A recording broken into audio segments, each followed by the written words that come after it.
Progress, from my perspective, would be, are we getting guns off the streets within our society? I mean, that's what I would define as progress. And from my perspective, over the past 4 or 5 years, are we seeing it?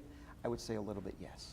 The way I assess progress is when we see some of the violent crime going down. That's the only way you can measure it. And last year was a bad year.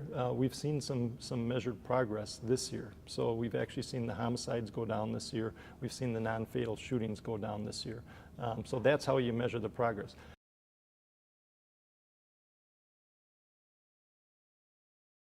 Each case, each offender has to be sentenced on their particular case. You can't say that every person who possesses a firearm after having been convicted of a felony should be given X number of years. You simply can't do that.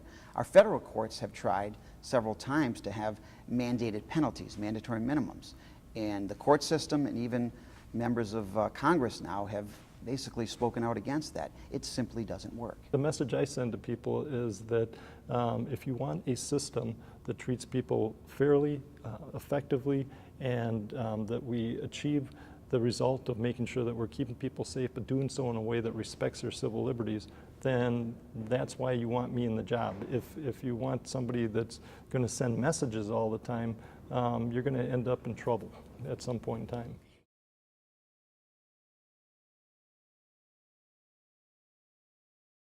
For the most part, people who use and possess small levels of heroin are not violent individuals. They're drug-addicted individuals. And if that person is convicted of a felony, they are forever barred from possessing a firearm. You know, there are just different classifications of felonies, and the law doesn't provide for certain individuals not to possess weapons. It is what it is. And there are many people living within our cities today that, you know, for a variety of different reasons, at one point in time or another, perhaps had a felony conviction, and still, in order to protect themselves, they have weapons. You will never hear me say, for example, that, well, you know, that was just a one idiot shooting another idiot, right? You will kind of get that message sometimes, and I just totally disagree with that, because what I know from over 22 years of experience is that victims and offenders are essentially the same people. They come from the same challenged environments, and the distinction between that victim and offender can sometimes just be a matter of seconds. And so we always try to treat everybody with dignity, with respect. Everybody deserves justice, and if they've been a victim, they're treated like a victim. We don't look at whether they've had prior convictions and treat them differently. And with offenders, it's the same way. I have an obligation to make sure that they're held accountable, but it's got to be done the right way.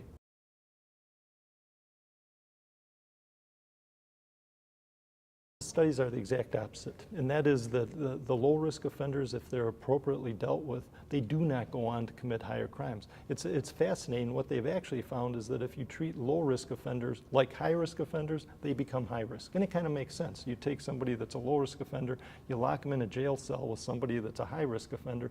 The high-risk offender isn't going to become a low-risk offender. It's going to be the other way around.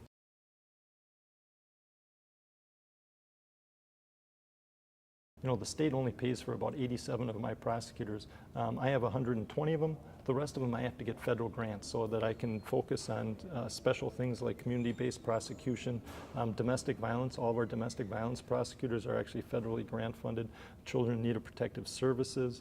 All of those specialty areas are actually federally grant funded. And so that's a constant challenge. And I've actually gone from having 130 prosecutors about 5 years ago to 120 now. So are we doing it on the cheap?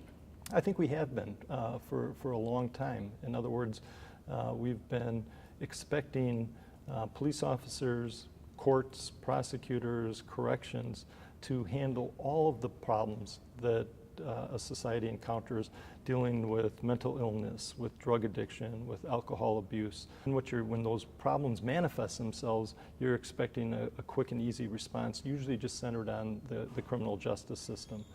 We have our role to play, no question about it. But we have to do this as a community, and quite frankly, it has to be a national priority as well. I'm not always just talking about money. Oftentimes it involves developing new partnerships as well. So for example, right now you have 5 anchor institutions on the near west side of Milwaukee. That's Marquette University, Aurora, Potawatomi, Harley-Davidson, and Miller Coors, they basically adopted an entire section of our city. The And Avenues West it's development. The Avenues West. It's the Near West Side Partnership. And what they're saying is that, yes, we're asking you to help us keep this neighborhood safe. That's what we're asking you to do. And in turn, we're going to invest in those neighborhoods, and we're going to try to redevelop areas and change the entire feel of that neighborhood.